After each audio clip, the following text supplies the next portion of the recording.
주기도문을 통해 배우는 두 번째 시간, 기도를 배우다 두 번째 시간입니다. 이제 오늘은 기도의 터닝 포인트라는 제목을 가지고 함께 말씀을 나누고자 합니다. 2017년에 이탈리아 베네치아라고 하는 도시에서 마라톤 대회가 열렸다라고 합니다. 여러분 잘 아시는 것처럼 이 마라톤 대회에서 늘 강세를 보이는 대륙이 어디냐면 아프리카 대륙이죠. 그래서 이 대회도 굉장히 아프리카 선수들이 강세를 떨쳤던 대회였다고 합니다. 이제 출발하면서부터 한 절반 지점인 25km 지점까지 선두 그룹의 6명이 이렇게 형성이 되었는데 그 6명이 다 아프리카 대륙의 선수들이었다고 합니다. 그래서 6명의 선수들이 선두권을 형성하면서 25km까지 선두권을 유지하면서 달렸다고 합니다. 이 대회의 코스에 25km 지점에 그 코스를 이렇게 돌게 되는 반환점, 그러니까 터닝 포인트가 있었다라고 해요. 그리고 그 반환점에는 선수들이 다른 곳으로 진입하지 않도록 경찰들이 이제 바리케이트를 치고 길을 안내하고 있었다라고 합니다. 그런데 이 선두 그룹에 있었던 6명의 선수가 반환점을 돌자마자 바로 이어가야 할 코스가 아닌 그 옆길로 이제 자연스럽게 빠져 들어간 겁니다. 그러니까 정규 코스가 아니라 길이 아닌 곳으로 6명의 선수가 이제 들어가게 된 것이죠. 자, 그러자 이 대회 주최 측에서 6명에게 즉각적으로 이제 다가가서 사인을 줍니다. 이제 롱턴이라고, 잘못 돌았다, 이렇게 사인을 준 거예요. 그래서 맨 처음 선두를 달리고 있던 이 아프리카 선수가 갑자기 멈추더니 다시 이제 반환점으로 돌아가는 거예요. 대회 주최 측에서 다시 돌아서 원래 코스로 가라는 사인을 줬거든요. 영문도 모르는 5명의 선두권에 있던 나머지 선수들도 그 선수를 따라서 다시 이제 역주행을 하게 된 거죠. 자, 덕분에 선두 그룹이 아닌 2위 그룹, 그 다음 그룹에서 선두를 달리고 있던 선수가 졸지에 이제 선두가 되어버리는 거예요. 이제 그 대회가 이탈리아에서 열렸는데 두 번째 그룹의 가장 첫 번째 앞에서 달렸던 선수가 이탈리아 선수였는데요. 이제 거의 어부지리격으로 선두권 선수들이 다시 반환점으로 돌아가니까 이 선수가 이제 선두가 된 거죠. 결국에 이 경기가 어떻게 되었는가? 이 아프리카 선수들, 나머지 6명의 선수들이 열심히 사력을 다해서 이 선수를 뒤쫓았지만 결국에는 이 이탈리아 선수가 우승을 했다라고 합니다. 근데 재미있는 사실은요, 이 베네치아 마라톤 2017년 베네치아 마라톤에서 이탈리아 선수가 우승한 게 거의 25년 만이었다고 합니다. 자국 대회에서 25년 만에 자국 선수가 우승을 한 거죠. 근데 이유는 반환점을 잘못 돌아서 우승을 하게 된 겁니다. 제가 이 기사를 보면서 유튜브에 영상도 있더라고요. 이 영상을 보면서 하나님이 때로 우리의 삶의 자리, 하나님이 때로 우리의 기도의 자리 가운데 찾아오셔서 우리의 기도와 우리의 삶을 바꾸시는 터닝 포인트의 깃발을 딱 꽂으실 때 우리의 기도의 지경을 넓히시기도 하고, 때로는 우리의 기도의 방향을 돌리시기도 하고, 심지어는 우리의 기도 제목 자체를 바꾸시기도 하는 그런 터닝 포인트를 우리 가운데 던져주실 때가 있구나, 그런 생각을 해보게 되었습니다. 자, 문제는 바로 그 터닝 포인트를 우리가 마주했을 때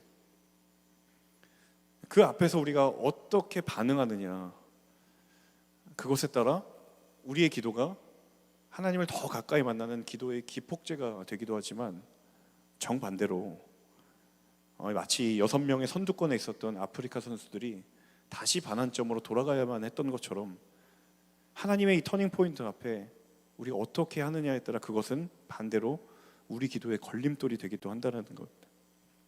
자, 그렇다면 왜 하나님이 우리에게 그런 기도의 터닝 포인트를 주시는가? 왜 그러한가? 왜 하나님은 우리에게 기도의 터닝 포인트를 사용하시고 그것을 우리에게 던져주시는가? 한마디로 이야기하면 기도는 하나님이 우리에게 주신 것이기 때문입니다. 바꿔 이야기하면 기도의 소유권이 하나님께 있기 때문이죠. 자, 아마도 우리가 기도하면서 이런 경험들을 한 번쯤 다 해보셨을 것이다 라는 생각이 듭니다. 어떤 경험이냐면, 기도라는 것이 우리의 삶에 있는 필요나 어떤 상황에 따라서 그 기도가 그것에 이끌려가는 경험들을 한 번쯤은 해보신 분이 계실 것 같아요. 자, 기도는 하나님께서 우리에게 주신 것이다라는 것을 머리로는 다 알고 있지만 실제로 우리의 결핍의 상황과 혹은 우리의 어떤 필요를 따르는 환경을 만나게 되면 기도가 하나님께서 우리에게 주신 것이 아니라 우리는 그 필요와 상황을 따라 우리의 기도가 어느덧 모양새를 갖추어가는 그러한 상황들을 마주하게 된다라는 것이죠.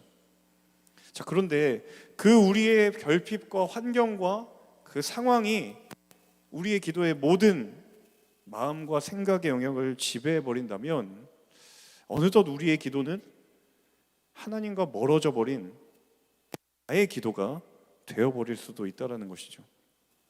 저는 그런 측면에서 이 주님께서 우리에게 가르쳐 주신 주의 기도, 주기도문이 굉장히 중요한 의미를 가진다라고 생각합니다. 왜냐하면 이 기도는 이 기도의 주권에 대한 터닝 포인트가 되기 때문이죠. 저는 오늘 이 말씀의 제목처럼 이 주기도문을 통해서 오늘 저와 여러분의 기도 가운데 하나님께서 터닝 포인트를 던져주실 때 그 가운데에 하나님의 은혜와 하나님이 말씀하시는 기도의 지경이 넓혀지는 귀하고 복된 시간이 될 수 있기를 주님의 이름으로 축원합니다. 먼저 우리 10절의 말씀 가운데 우리 상반절 앞에 구절만 함께 같이 읽어보면 좋을 것 같은데요. 우리 10절의 말씀 함께 읽어보도록 하겠습니다. 함께 자막을 통해서 읽어보도록 하겠습니다. 주의 나라가 임하게 하시고, 한 번 더 읽어볼까요?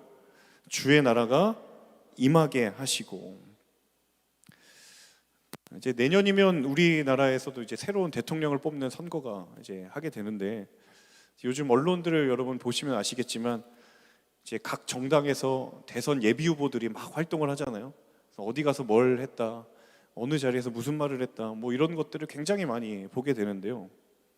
특별히 이런 대통령 선거나 어떤 국회의원 선거라든지 그런 굉장히 중요한 선거에 입후보한 후보들이 처음 방문하는 곳, 그리고 처음 어떤 말을 하는지, 처음 기자회견을 통해서 하는 말이 무엇인지, 이런 것들은 사실 굉장한 의미를 지니게 됩니다. 왜냐하면 그것들은 그 후보가 어떤 가치관을 가지고 있고 어떤 방향성을 가지고 있는지를 한 번에 알아볼 수 있는 굉장히 중요한 지표가 되기 때문이죠. 자, 예수님도 마찬가지지 아니었을까? 예수님께서 이 땅에 오셔서 이제 처음으로 공생애를 시작하면서 처음으로 하신 말씀, 예수님이 다른 어떤 말보다 가장 먼저 하신 말씀이라고 한다면 다른 것보다 그 말씀은 너무너무 중요한 영적인 의미를 가질 거라고 생각합니다. 어쩌면 그 말 안에는 예수님이 지금 이 땅에 왜 오셨는지에 대한 그 이유와 그 목적을 가장 정확하게 담고 있을 가능성이 대단히 높기 때문이죠. 자, 그렇다면 예수님이 가장 처음 하셨던 그 말이 무엇이었을까? 우리 마태복음 4장 17절을 통해서 함께 읽어보면 좋겠습니다. 마태복음 4장 17절 같이 함께 한 목소리로 읽겠습니다.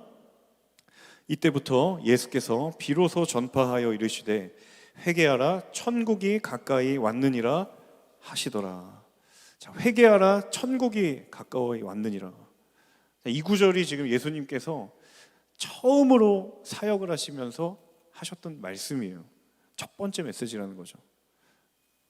회개하라 천국이 가까이 왔다. 다른 복음서에서는 이제 천국을 하나님 나라라고도 이야기를 하지만, 자, 주님께서 지금 바로 그 하나님의 나라, 오늘 본문의 10절처럼 주의 나라가 오게 하시며 바로 그 나라, 하나님의 나라가 임하게 해달라는 기도를 하고 있는 것인데요. 자, 그런데 여러분, 이 마태복음 4장 17절에 예수님께서 그 하나님의 나라와 함께 얘기하신 또 다른 한 가지가 있는데 그것은 무엇이냐면 바로 회개입니다. 회개하라 천국이 가까이 왔다. 사실 하나님은 엄밀히 말해서 하나님의 나라를 말씀하시기에 앞서서 뭐라고 먼저 얘기하셨냐면 회개하라 라고 이야기하셨어요. 자, 하나님의 나라가 임할 때 반드시 동반되는 것, 바꿔 이야기하면 반드시 함께 이루어져야 하는 것이 무엇이냐면 바로 회개라는 거예요.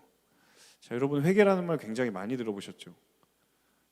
저도 다시 한번 이 본문을 준비하면서 회개가 무엇일까를 다시 한번 생각을 해보는데, 이 회개라는 단어 안에 굉장히 흥미로운 한 가지 지점을 보게 되더라고요.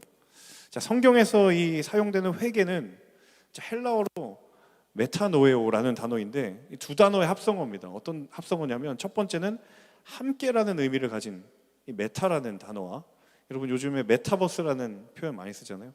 거기서 나온 뿌리가 되는 단어입니다. 함께, 그 단어와 그다음에 알다, 생각하다, 이 단어의 헬라어 뜻이 노에오거든요. 여기서 이제 영어 단어가 노우, 알다라는 뜻이 나온 거예요.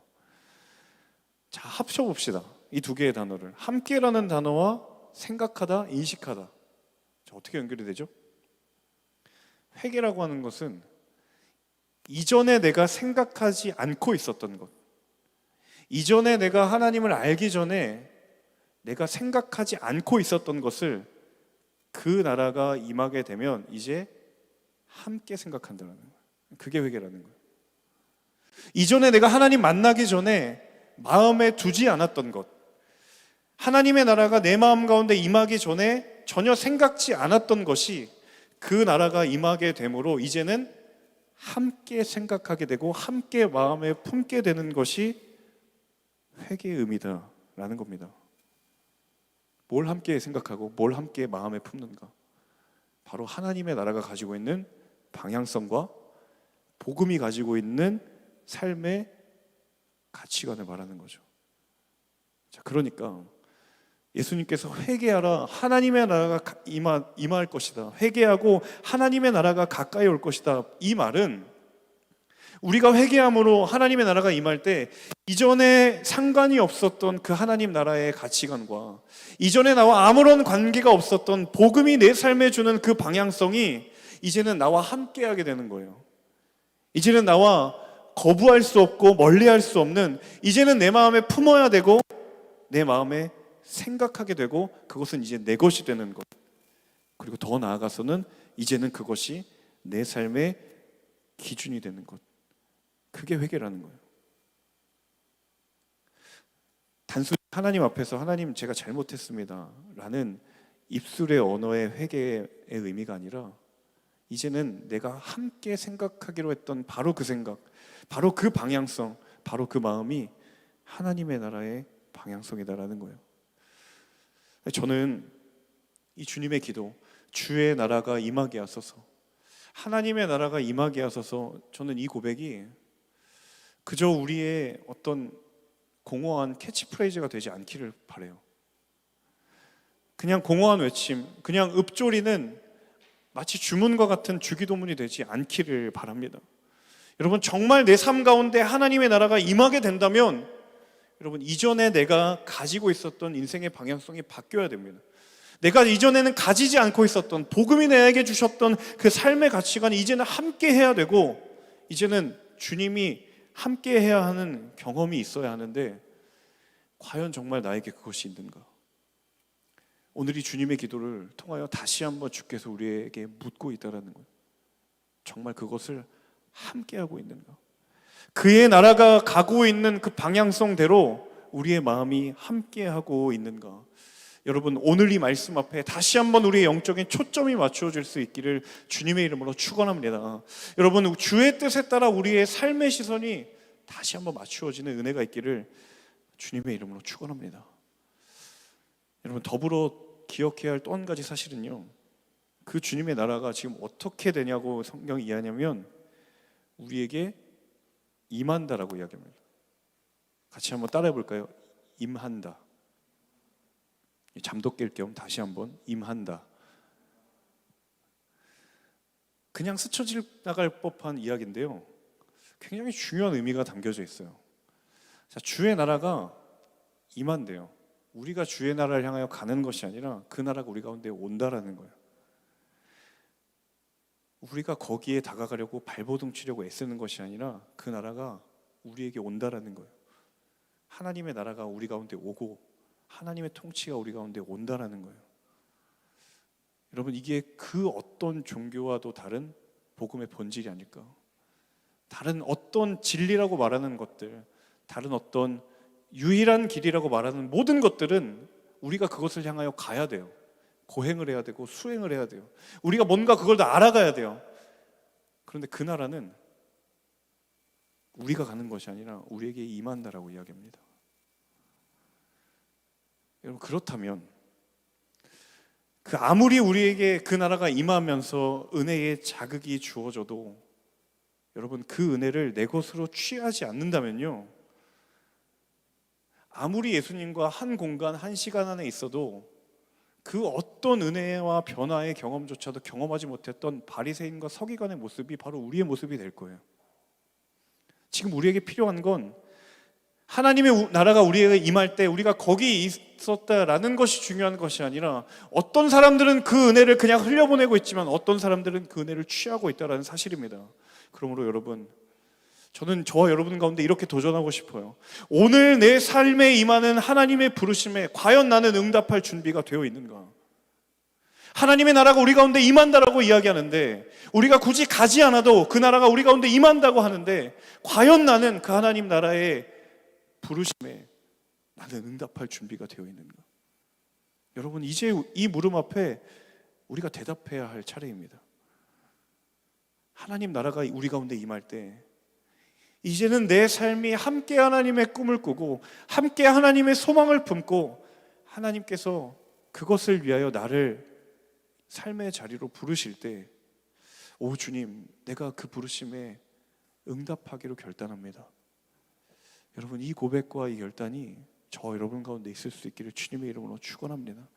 은혜가 부족한 것이 아니라 이미 그 은혜는 우리 가운데 와 있는데, 어떤 이들은 그 은혜를 취하지만 또 어떤 이들은 그 은혜에 아무런 상관없는 사람이 있다는 사실을 기억하십시오. 오늘 나는 내 삶에 임하는 하나님의 부르심에 과연 응답할 준비가 되어 있는가? 이 고백과 결단이 저 여러분의 것이 되기를 주님의 이름으로 축원합니다. 우리 이어서 10절의 말씀 함께 같이 읽어보면 좋겠습니다. 10절의 말씀 함께 읽습니다. 주의 뜻이 하늘에서와 같이 땅에서도 이루어지게 하소서. 자, 우리 10절에 그렇게 알고 싶은 주의 뜻, 하나님의 뜻.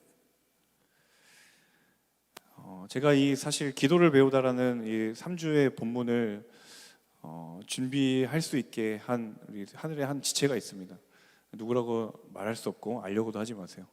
그 지체랑 순모임을 하다가 정말 하나님의 뜻을 알고 싶은 마음, 정말 하나님의 뜻이 무엇인지를 알고 싶은 그 마음에 그 이야기를 들으면서 문득 제가 이 10절 주기도문이 생각이 나더라고요. 하나님의 뜻이 하늘에서와 같이 땅에서도 이루어지게 하는 바로 그 기도가 하나님의 뜻을 향한 우리의 가장 본질적인 기도여야 하지 않을까. 이 하나님의 뜻이라고 하는 건 여러분뿐만 아니라 저도 우리의 삶의 평생의 숙제 같습니다. 이 뜻이 과연 무엇일까? 도대체 하나님의 뜻이 무엇인가? 그런 물음 굉장히 우리 가운데 많이 갖게 되거든요. 자, 그런데요, 다소 여러분에게 도전적으로 들릴지 모르겠지만 저 여러분에게 한번 이 질문을 드려보고 싶습니다. 정말 여러분 이 10절의 주기도문의 내용처럼 정말 주의 뜻이 여러분의 삶 가운데 이루어진다고 한다면, 정말 우리의 삶에 주님의 뜻이 이루어지면 여러분 어떠실 것 같으세요? 정말 이 기도가 이루어진다고 한번 생각을 해봅시다. 저 여러분의 삶에 정말 하나님의 뜻, 주의 뜻이 이루어진다, 이루어졌다, 여러분 어떨 것 같으세요? 아마 모르긴 해도 좋지만은 않을걸요. 왜냐하면 많은 부분에 있어서 하나님의 뜻과 우리의 뜻은 마주보고 있거든요. 정말 여러분 10절의 기도가 우리 삶 가운데 이루어지면 그 이루어지는 과정에서 하나님은 수없이 많은 과정과 계획들을 통하여서 우리의 뜻을 다 걸러내실 겁니다. 정말 주의 뜻이 이 땅 가운데 내 삶 가운데 이루어진다는 건 바꾸어 말하면 그분의 뜻과 다른 나의 뜻이 변화되는 과정이 반드시 그 안에 포함된다는 사실입니다. 여기에는 우리가 하나님의 뜻에 대해 가진 한 가지 커다란 오해가 있기 때문이에요. 자, 우리가 하나님의 뜻을 떠올리는 순간이 언제입니까? 곰곰이 한번 생각해 보세요. 여러분 언제 하나님의 뜻을 궁금해 하십니까? 대부분 선택의 기로에 있을 때 아닐까요? 목사님, 제가 대학원을 가야 할까요? 취업을 해야 할까요? 저도 모르겠어요. 저는 무당이 아니거든요. 점집이 아니거든요. 저 이렇게 물으면 글쎄 되게 김 빠지는 소리를 많이 했던 것 같아요. 목사님, 제가 이 회사를 퇴사해야 될까요? 계속 다녀야 할까요? 더 모르겠어요. 회사를 다닌 경험이 없어서. 더 심각한 질문, 목사님, 제가 이 만남을 시작해야 될까요? 말아야 될까요? 가끔 속으로 내가 그걸 어떻게 알아? 라는 마음을 들 때가 있습니다. 그걸 정말 모르겠기 때문에, 정말 그 질문에 대답을 해주고 싶지 않아서가 아니라, 우리의 하나님의 뜻을 향한 생각들은 늘 이런 선택의 기로와 내가 정말 결정하기 어려울 때, 어떤 주어진 상황에서 판단이 서지 않을 때 대부분 우리는 그때 하나님의 뜻이 뭘까? 하나님의 뜻에 합당하게 우리는 뭘 선택해야 맞는 것일까? 라는 생각을 한다라는 거예요. 자, 여러분, 이것을 염두에 두고 이 10절에 있는 주기도문을 생각해 보면 어떨까요? 우리 가운데 선택이 어렵고 정말 판단이 서지 않는 이 상황 속에서 주님의 기도, 주의 뜻이 하늘에서와 같이 이 땅에서도 이루어지게 하옵소서 라고 기도한다면, 여러분, 우리의 이 하나님의 뜻을 향한 기도는요, 어떤 의미냐면, 주님, 제게 어떤 선택이 주어지든 그것이 하나님의 뜻이 이루어지는 선택이기를 제가 원합니다. 이 기도가 아닐까요? 주님, 제가 이 선택의 기로 앞에 하나님의 뜻이 하늘에서와 같이 이 땅 가운데 이루어진다면, 하나님, 그 선택은 비록 내 뜻이 아니고 내가 원한 것이 아니고 내가 기대한 것이 아니어도 하나님의 뜻이 하늘에서 이루어졌기에 이 땅에서 그 뜻이 이루어진다면, 하나님, 내가 그 뜻을 신뢰합니다. 그 뜻을 내가 믿음으로 받습니다. 이 기도가 바로 이 주기도문의 의미가 아닐까요? 결국 이 주님의 기도는 불확실한 선택의 기로에서 명확한 선택지가 주어지도록 하나님이 기도한 것이 아니라, 어떠한 선택을 하든 그것이 하나님의 뜻 안에만 있다면 하나님, 내가 기꺼이 그 하나님의 뜻을 따를 수 있는 순종의 고백이요, 영적인 태도에 관한 기도라는 사실입니다. 여러분, 바꾸어 말하자면 정말 하나님의 뜻을 모르는 것이 문제인가, 아니면 내가 하나님의 뜻을 따르지 못하는 것이 문제인가, 이 질문을 반드시 우리 정직하게 물어야 된다는 거예요. 막상 하나님의 뜻이 우리 가운데 쥐어졌을 때 내가 정말 하나님의 뜻을 따르지 못한다면, 여러분, 그 뜻 하나님의 뜻이 아니라고 여러분 반문하실 것입니까? 아까도 말씀드렸지만 정말 저와 여러분의 삶 가운데 주님의 기도처럼 정말 주의 뜻이 이루어진다면, 아마도 그 상황은 우리의 삶의 불확실성이 해소되는 것보다 우리의 뜻이 하나님의 뜻 앞으로 순복되어야 하는 상황이 아마 더 크게 다가올 것입니다. 여러분, 따를 준비 되셨습니까? 여러분, 믿음으로 나아갈 준비 되셨습니까? 하나님의 뜻은 대답의 문제가 아니라 관점과 태도의 문제입니다. 하나님의 뜻은 절대로 대답의 문제, 우리가 그토록 알고 싶어하는 이겁니까 저겁니까 대답의 문제가 아니라, 그 하나님의 뜻에 따를 것인가, 그 하나님의 선하신 뜻을 신뢰할 것인가, 그 영적인 관점과 태도의 문제이기 때문입니다. 우리는 대답의 문제를 너무 알고 싶어 하죠. 너무도 중요하고 중대한 문제입니다. 그런데 여러분, 잠시 그 대답의 문제를 내려놓고 하나님의 뜻을 향한 관점과 태도의 문제로 나아간다면 우리는 이전에 보지 못했던 것을 보게 될 줄로 믿습니다. 사랑하는 여러분, 정말 주의 뜻이 하늘에서와 같이 이 땅에서도 이루어지기를 원하신다면, 정말 그것을 기대하고 기도하신다면, 바로 이 하나님을 향한, 그 하나님의 선하신 뜻을 향한 믿음과 순종의 마음을 오늘 이 시간 새롭게 하실 수 있기를 주님의 이름으로 축복합니다. 정말 내가 하나님의 뜻에 따를 준비가 되어 있는가? 하나님의 뜻을 모르기 때문이 문제인가? 아니면 하나님의 뜻을 따를 것인가 말 것인가의 문제인가? 여러분, 정직하게 이 물음 앞에 설 수 있는 우리 하늘의 모든 예배자들 되시기를 주님의 이름으로 축원합니다.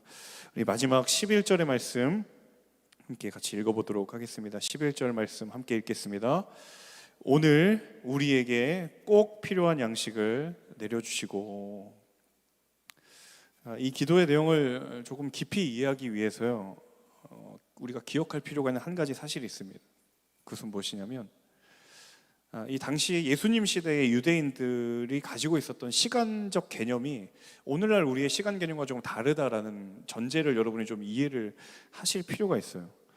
왜냐하면 지금 이 주님의 기도는 그때 그 당시의 상황과 맥락과 그 문화 안에 있는 기도이기 때문이거든요.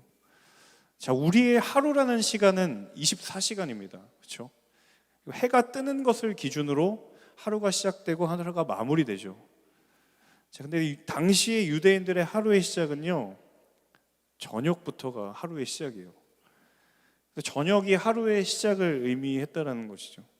이 시간의 관념을 머리에 잘 염두에 두고 주님이 우리에게 가르쳐 주신 11절의 기도, 오늘 우리에게 꼭 필요한 양식을 내려주소서, 이 기도를 이제 한다고 생각해 봅시다.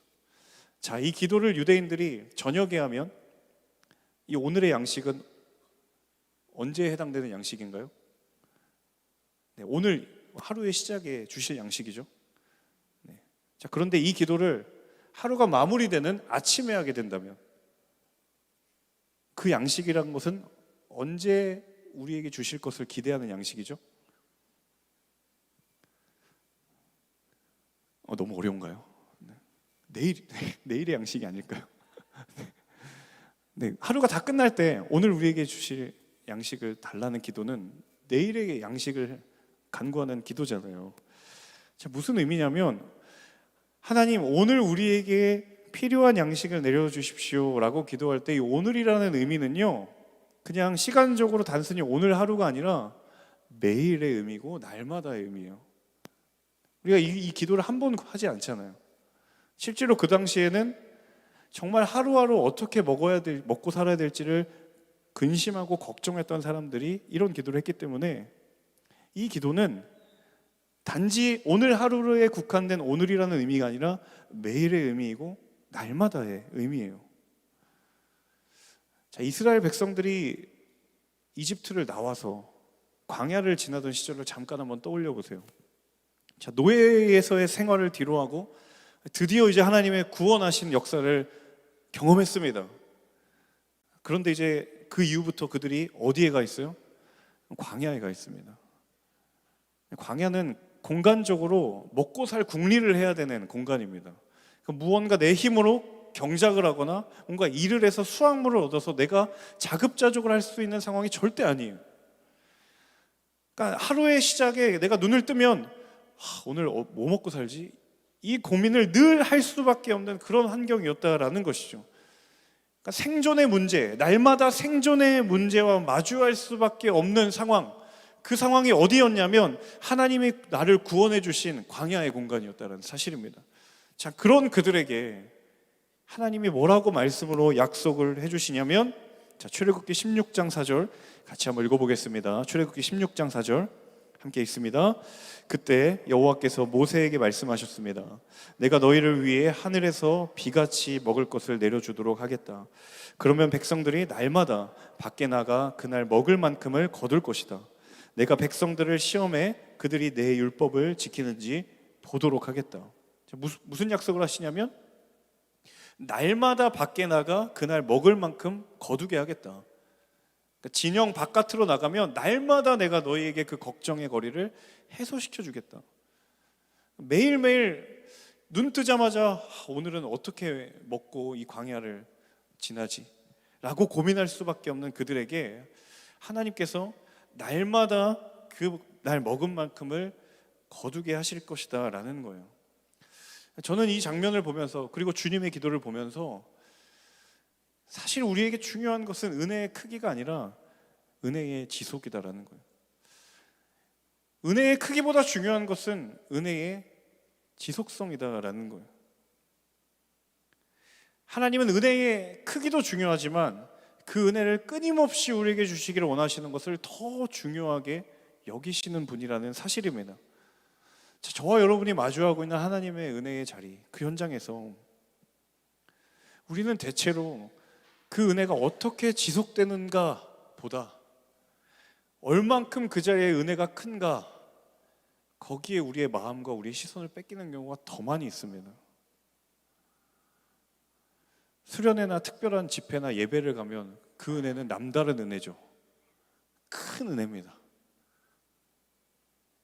그런데 매 주일의 예배 자리에서 맛보고 경험하는 은혜는 뭔가 평범한 은혜예요. 그래서 어떤 사람들은 가끔 주일 예배에 은혜가 안 되면 목사님 저는 좀 수련회나 집회에 가서 은혜를 충전하고 와야 되겠습니다 라고 이야기를 하는 분들이 계세요. 가끔 들으면 우리 주일 예배는 뭐 방전인가? 뭐 이런 생각이 들더라고요. 여기서 충전을 해야 되는데 도대체 어디를 가서 충전을 하겠단 말인가? 우리도 모르는 사이에 그 은혜를 어떻게 지키고 지속할 것인가에 대한 생각보다 오늘 그 자리에 은혜가 얼마나 큰가, 얼마나 더 그 은혜가 인상적인가, 우리는 거기에 자연스럽게 우리의 시선과 우리의 마음을 뺏기는 경우들이 많다라는 거예요. 여러분, 우리는 그러나 잘 알고 있습니다. 한 번의 어마어마한 이벤트로 사랑하는 사람의 이목을 집중시킬 수는 있지만 평생을 신실하게 그 사람에게 진심과 전심의 마음을 드리는 것이 얼마나 어려운 것인지를 우리는 잘 알고 있습니다. 하지만 결국 그것이 그 사람의 마음을 감동하게 만든다는 사실도 있습니다. 여러분, 교제하다가 한 번 잘해주고 그 다음부터 10번 못해주면 그 한 번은 그냥 날아가는 거예요. 여러분, 순간의 은혜보다 귀한 매일의 은혜를 기억하고 사모하십시오. 순간에 크게 보이는 듯한 그 은혜보다 더 귀한 매일의 은혜를 사모하고 그것을 귀히 여기십시오. 한 번의 인상적인 은혜의 경험보다 내 삶의 매일의 삶 속에서 하나님과의 만남을 통한 은혜를 사모하는 그 한 사람이 오늘 이 11절, 오늘 우리에게 필요한 양식을 주십시오. 어제의 은혜로 오늘을 사는 것이 아니라 오늘 또다시 하나님과의 만남의 자리를 통해 하나님 내게 주시는 오늘의 은혜로 오늘에 살아가는 믿음의 사람 모두가 되시기를 주님의 이름으로 축원합니다. 여러분, 어제의 은혜로 오늘을 사는 것 아닙니다. 매일 날마다 밖에 나가 너희가 먹을 것을 주시겠다라고 하시는 그 하나님의 마음을 깊이 묵상하십시오. 그리고 그 은혜를 구하십시오. 한 번의 짜릿한 은혜보다 내 일상에 주시는 그 지속적인 은혜가 결국엔 나를 살게 할 것이기 때문입니다. 여러분, 끝으로 이 기도 가운데 기억해야 할 중요한 한 가지 사실은요, 주님이 기도했던 이 필요한 양식이라는 건 우리에게 필요한 양식이었어요. 우리에게. 무슨 의미인가? 나에게만 필요한 양식이 아니라 우리에게 필요한 양식이다라는 거예요.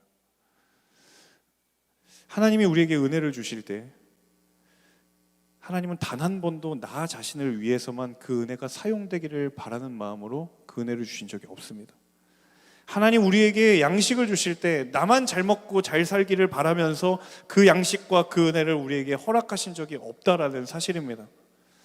정말 안타까운 사실은 우리는 필요한 양식에는 집중한 나머지 하나님께서 우리에게 필요한 양식이라는 것에 눈을 뜨고 그것을 주목하는 사람이 없다라는 거예요.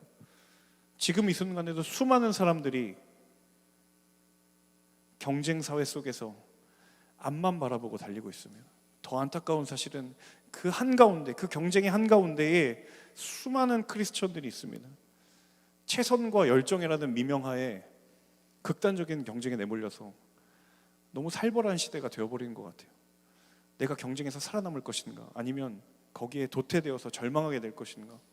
마치 이 두 갈래 길 아니고서는 답이 없는 것과 같은 사회가 우리 가운데 제시되어 있는 것 같아요. 특별히 대학부 사역을 하면서 지체들과 이야기를 하면서 여러분의 이 20대, 30대의 시간이 가장 그것에 절박하게 노출된 시간이 아닐까. 제가 이야기를 드리면 마치 최선을 다하지 않아도 괜찮다, 그냥 경쟁은 악한 거니까 적당히 살아라 라고 이야기를 하는 것처럼 들리신다면 여러분, 제 말을 오해하고 계시는 것일지도 모르겠어요. 분명히 하나님은 우리의 삶 가운데에 최선의 삶을 살아가라고 말씀하시고요, 하나님 앞에서 부끄러움 없이 성실과 수고를 쏟으라고 말씀하십니다. 분명히 그것은 하나님 앞에서 합당한 모습입니다. 그런데 바로 그 수고를 통하여 하나님이 내게 주신 양식은 과연 무엇을 위하여 사용되어야 하는가? 그 최선의 수고와 땀과 눈물을 통해서 하나님 내게 주신 그 은혜는 과연 누구를 위하여 사용되어야 하는가? 하나님께서 저와 여러분 가운데 물으실 때 여러분 이 물음에 우리의 분명한 대답이 있기를 간절히 소망합니다. 내게 주신 양식 맞죠? 내게 주신 은혜 맞죠? 그런데 나에게만 주신 은혜가 아니고 나에게만 주신 양식이 아니고 우리에게 주신 양식이고 우리에게 주신 은혜라는 사실을 기억하십시오. 저는 개인적으로 너무 안타까운 것은요, 너무 이기적인 크리스천들이 너무 많은 것 같아요. 크리스천이 잘 되기를 바라는 건 하나님의 뜻이지만 그 잘된 크리스천들이 이기적으로 살아간다면 하나님이 그들에게 주신 축복은 왜곡되어서 하나님을 가리우는 사단의 도구가 될 거라는 사실입니다. 안타까운 것은 너무도 많은 크리스천들이 나만 잘 먹고 나만 잘 살기를 원하는 마음으로 지금도 또 다른 사람을 짓밟고 또 다른 사람을 찍어 누른 채 경쟁에 앞서가려고 합니다. 혹시 그런 생각 하시는 분이 계실지 모르겠어요. 아니, 뭘 가져봐야 내가 뭐 경쟁을 하지. 혹시 뭐 그런 생각 하시는 계신 분이 있을지도 모를 것 같습니다. 너무 남 얘기처럼 들리지 않으시나요? 아니요, 여러분. 지금 이 상황에서 이 물음이 정리가 되어야 여러분에게 그 은혜와 그 양식이 주어질 때 그것을 제대로 사용하실 수 있습니다. 하나님 일단 주세요. 뒷정리는 제가 할게요. 그게 아니라 이 물음에 대한 오늘 우리에게 필요한 양식을 주옵소서 하나님이 저와 여러분 가운데 물으실 때 이 물음에 대한 질문에 영적인 정리가 되어 있어야 막상 그 양식과 그 은혜가 주어질 때 그것을 하나님의 뜻에 맞게 사용할 수 있다라는 사실입니다. 여러분 지금도 우리의 시선을 돌려보면 정말 이 일용할 양식이 필요한 사람들이 있고 일용할 은혜가 필요한 사람들이 있습니다. 여러분 더욱더 그 은혜와 그 양식이 필요한 누군가와 그 어딘가를 향하여 여러분 이제는 낯설게 걸어가야 될 때입니다. 다른 사람들 걸어가는 것처럼 익숙하게 걸어가는 것이 아니라 이제는 낯설게 걸어가야 할 때입니다.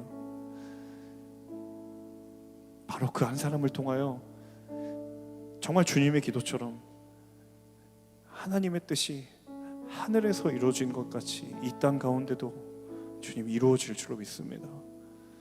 여러분 이 기도에 반응하는 그 기도의 터닝 포인트를 돌아가는 우리 하늘대학부의 귀한 예배자들 한 사람 한 사람 되실 수 있기를 주님의 이름으로 축원합니다.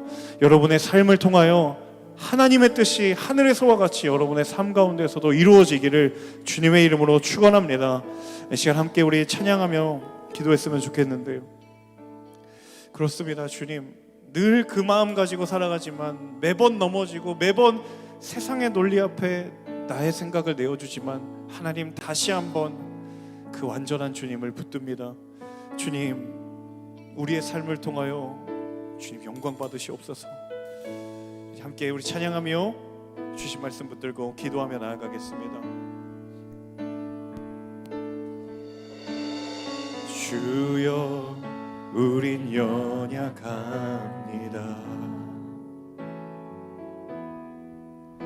우린 오늘을 힘겨워 합니다. 주 뜻 이루며 살기에 부족합니다. 우린 연약합니다. 주여 우린 넘어집니다. 주여 우린 넘어집니다. 오늘 하루 또 실수합니다.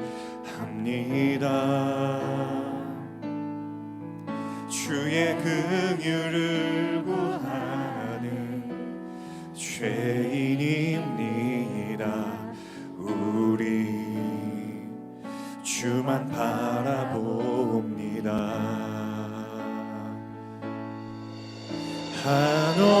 한없는 주님의 은혜 온 세상 위에 넘칩니다. 가릴 수 없는 주 영광 온 땅 위에 충만합니다. 주님만 이기리오니 주린 그 길 따라갑니다.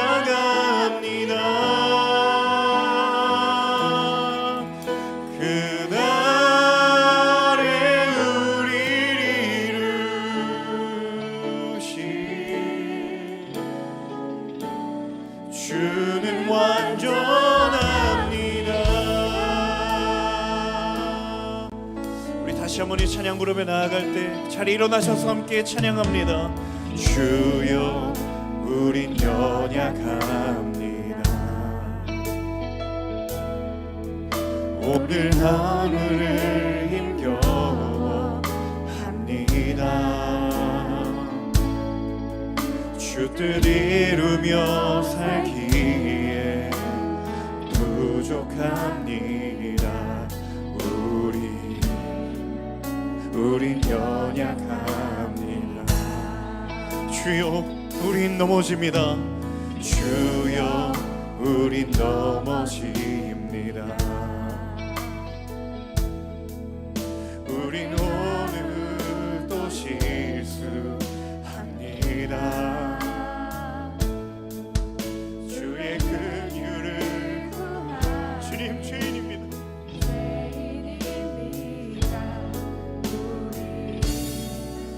주만 바라봅니다. 한없는 주님의 은혜 한없는 주님의 은혜 온 세상 위에 넘칩니다.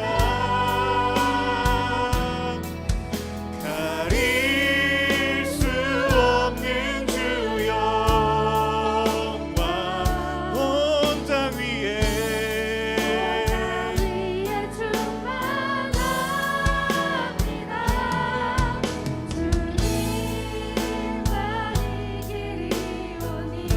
주님 우린 그 길 따라갑니다. 우린 그 길 따라갑니다. 그날에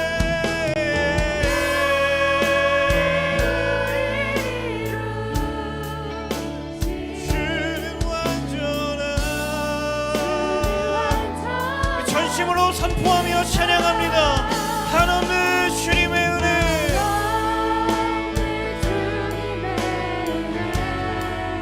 온 세상 위에 넘칩니다. 가릴 수 없는 주 영광 온 땅 위에 충만합니다.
하나님 길이 오니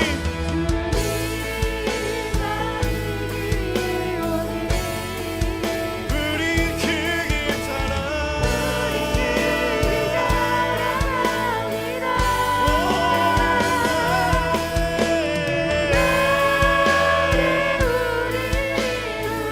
예 주님 주의 길은 완전합니다. 우리 마지막으로 다시 한번 찬양할 때에 우리 오른손을 주님을 향하여 하나님은 주님의 은혜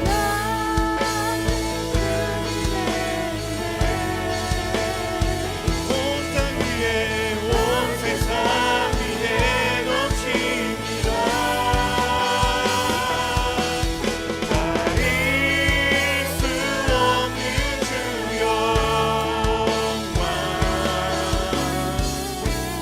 온 땅 위에 충만합니다. 주님만이 오 주님 우리가 그 길을 따라갑니다.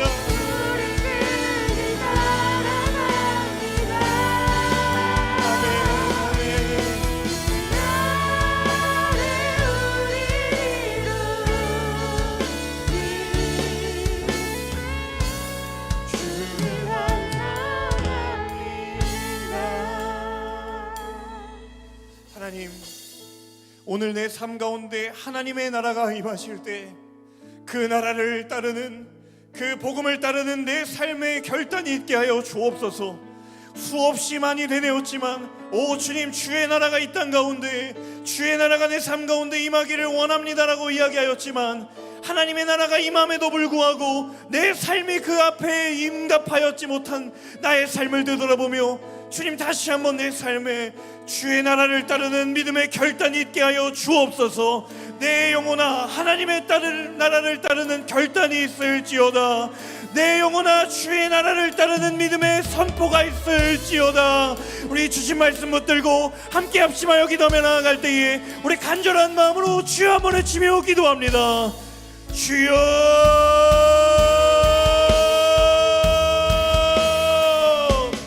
내 주님 내 삶 가운데에 하나님의 나라를 이루시는 아버지 하나님의 나라를 임재하시는 그 아버지 하나님을 따르는 결단이 있게 하여 주옵소서. 하나님 주의 나라가 임하기를 원합니다. 주의 나라가 임하기를 원합니다라고 수없이 기도하였지만 내 삶이 하나님의 나라를 따르지도 않았고 그 나라를 바라보며 내 삶을 전혀 따라가지도 않았던 내 믿음의 연약함을 다시 한번 주님 손에 맡겨드리며 오 하나님 내 삶에 하나님의 나라를 따르는 믿음의 결단이 있게 하여 주옵소서.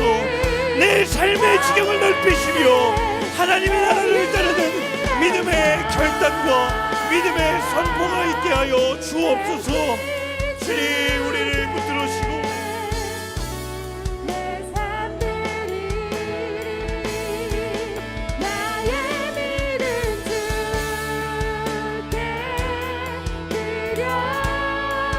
사랑하는 주님 우리 각자의 삶 가운데 하나님의 나라가 임할 때 정말 그 나라를 따를 준비가 되어 있습니까?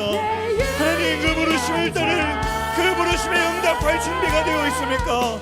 오 주님 우리의 믿음을 다시 한번 온전케 하여 주시며 주의 성령의 은혜로 아버지 하나님 모든 삶의 자리마다 임하시는 하나님의 은혜를 부어 주옵소서. 하나님의 은혜를 부어 주옵소서. 하나님의 은혜를 부어 주옵소서.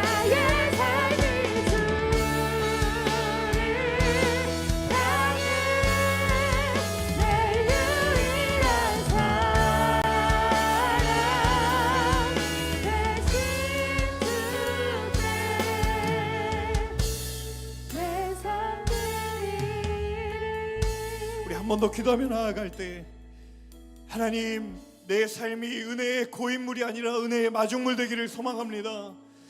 하나님 오늘 우리에게 필요할 양식을 내려달라고 수없이 기도하지만 하나님 정작 그 양식과 그 은혜가 주어질 때 우리에게가 아니라 나에게만 사용하였던 내 자신을 되돌아보며 주님 다시 한번 내 삶을 통하여 주님의 나라를 전하고 주의 복음을 증거하는 은혜의 마중물 되게 하여 주옵소서. 하나님, 나를 통하여 내 지경을 넓히시고 나의 가정을 넓히시고 나의 직장을 변화시키시고 우리의 캠퍼스를 변화시킬 그 은혜의 마중물로 쓰임받는 인생 되게 하여 주옵소서.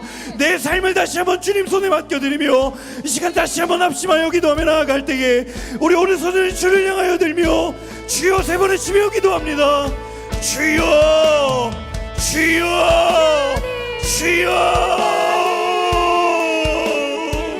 사랑하는 주님, 우리의 믿음의 모습들을 다시 한번 주님 손에 올려드리며 하나님, 우리의 은혜가 고인물이 아니라 하나님을 향하여 마중물이 되게 하여 주시기를 간절히 원합니다. 주님, 은혜의 마중물이 우리에게 은혜 주실 때에, 우리에게 필요한 양식 주실 때에 하나님, 그 양식 가지고 세상을 달리려고 말씀하셨고 그 양식 가지고 그 은혜 가지고 세상을 달리려고 말씀하셨고, 오 주님, 은혜의 고인물이 아니라 은혜의 마중물 되기는 인생 되게 하여 주옵소서.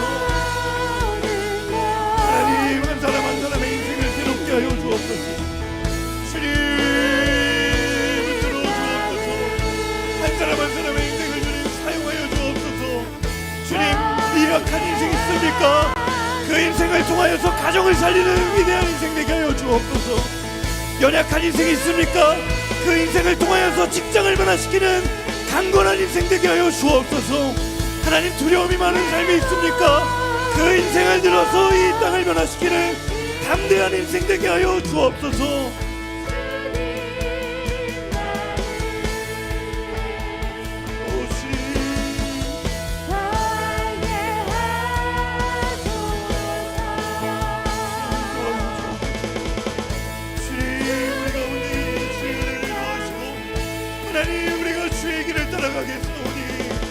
하나님, 우리가 주의 길을 놓지 않겠사오니 하나님, 그 은혜가 온 땅 가운데 충만하며 주의 완전하심을 경험하는 인생들 될 수 있도록 주님 인도하여 주옵소서.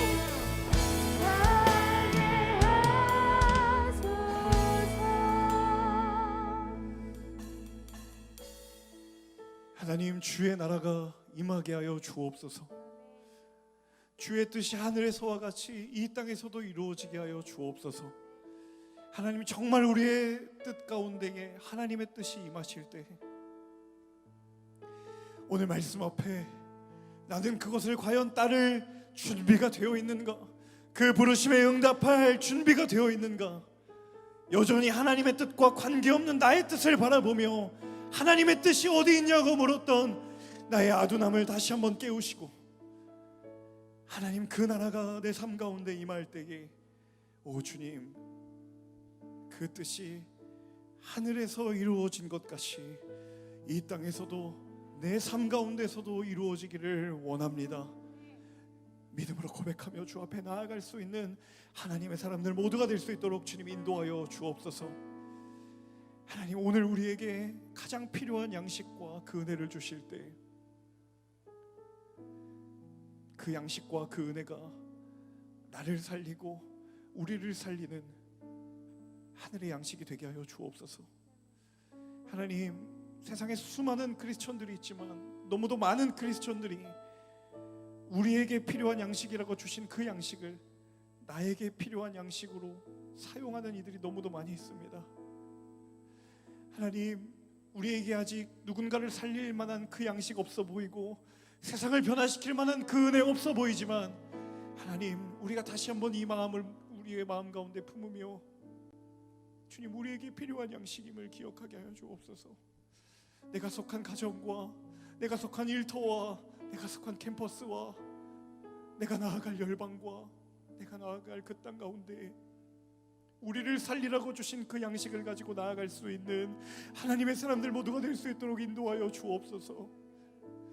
이 숨막히고 살벌한 경쟁의 사회 가운데에 그 하나님의 뜻을 품은 한 사람을 통하여 하나님의 뜻을 이루어 가시고 하나님의 뜻이 여전히 거기에 있음을 밝히시고 드러내실 하나님의 선하신 은혜를 찬양하오니 주님, 우리를 통하여서 그 일을 이루어 주옵소서. 그 은혜를 이루어 주시옵소서. 그렇게 행하실 주님의 이름을 찬양하고 감사드리며 이 모든 말씀 예수님의 이름으로 기도합니다. 아멘. 우리 하나님께 감사와 찬양의 박수 올려드리겠습니다. 선하신 주님의 이름을 찬양합니다. 아멘.